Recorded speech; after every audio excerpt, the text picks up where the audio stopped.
दर्शन news. कि जहाँ building है, जहाँ विद्यालयों के बिल्डिंग बने हुए हैं, वहाँ पर शिक्षक नहीं है। जहाँ पर शिक्षक है वहाँ बिल्डिंग क्लासरूम नहीं है। जहाँ दोनों है वहाँ बच्चे ही नहीं है। तो ये सिवान में प्रशांत किशोर का आरजेडी पर बड़ा हमला। सिवान में बोले, आज बिहार की सत्ता पूरी तरह से राजद के हाथ में, इसलिए हो रही जंगल राज की वापसी। जन सुराज पदयात्रा के 139वें दिन की शुरुआत सिवान के मेरवा प्रखंड अंतर्गत बड़का मांझा पंचायत स्थित पदयात्रा शिविर में सर्वधर्म प्रार्थना से हुई। उसके बाद प्रशांत किशोर ने स्थानीय मीडिया से संवाद किया।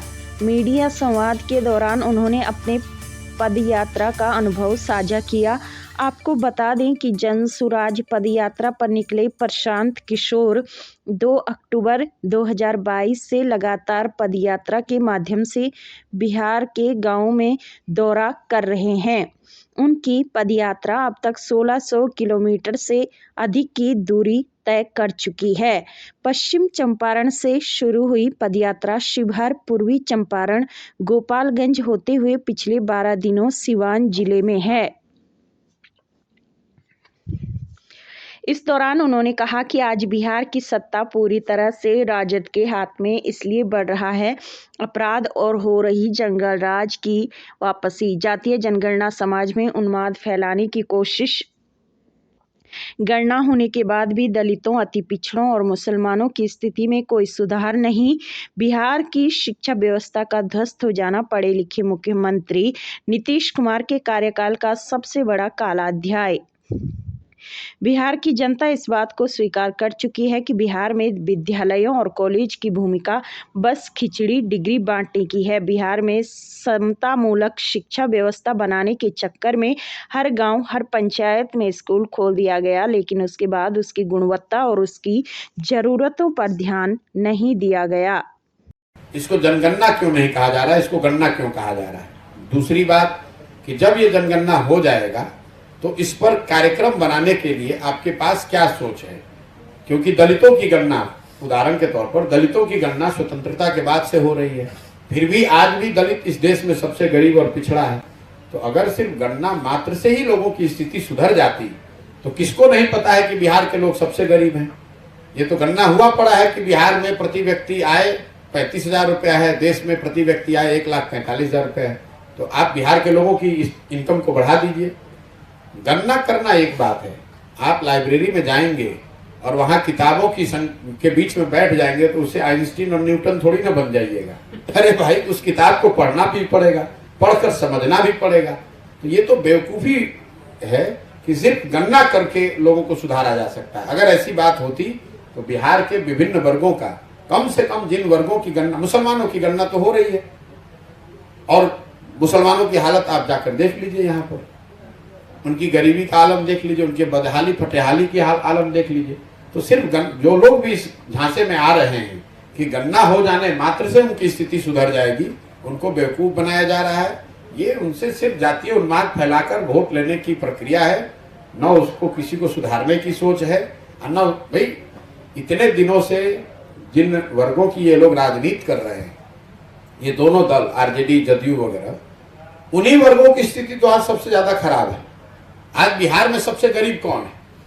सबसे गरीब दलित है, सबसे गरीब अति पिछड़ा है, सबसे गरीब मुसलमान है, और ये तीनों वर्गों के लोग ही तो वोट कर रहे हैं जदयू और आरजेडी को। तो अब नया क्या वोट कर देंगे कि ये लोग सुधार देंगे? और ये 32-33 साल से यही लोग शासन में हैं, तो कम से कम इन तीन वर्गों की स्थिति तो सुधरनी चाहिए थी ना भाई।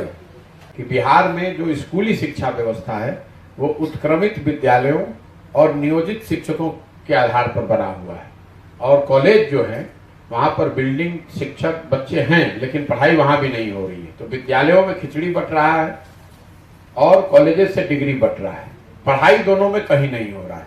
और इसकी वजह ये है कि ये समतामूलक शिक्षा व्यवस्था बनाने के चक्कर में हर जगह, हर गांव, हर पंचायत में स्कूल खोल दिया जाए।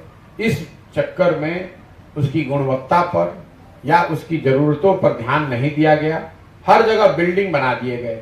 शिक्षक अगर नियमित शिक्षक, अच्छे शिक्षक नहीं मिले तो किसी व्यक्ति को नियोजित शिक्षक के आधार पर लेकर उसको वहां पोस्ट कर दिया गया। परिणाम ये हुआ है कि जहां बिल्डिंग है, जहां विद्यालयों के बिल्डिंग बने हुए हैं, वहां पर शिक्षक नहीं है।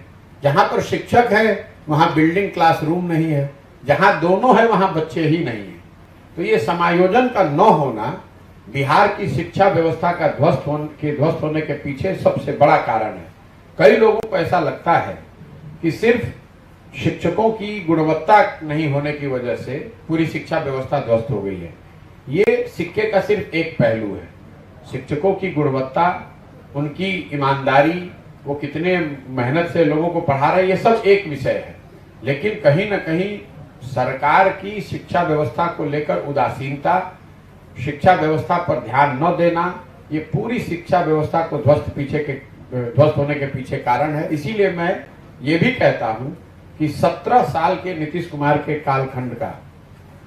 कालखंड में शिक्षा व्यवस्था का ध्वस्त हो जाना उनके कालखंड का, उनके शासन का सबसे बड़ा काला अध्याय है।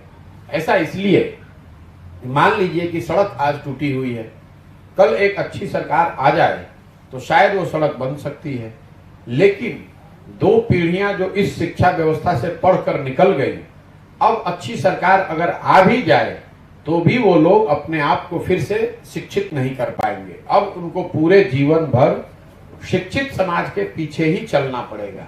इसलिए ये नीतीश कुमार के सरकार का सबसे बड़ा फेलियर है, सबसे बड़ा काला अध्याय है।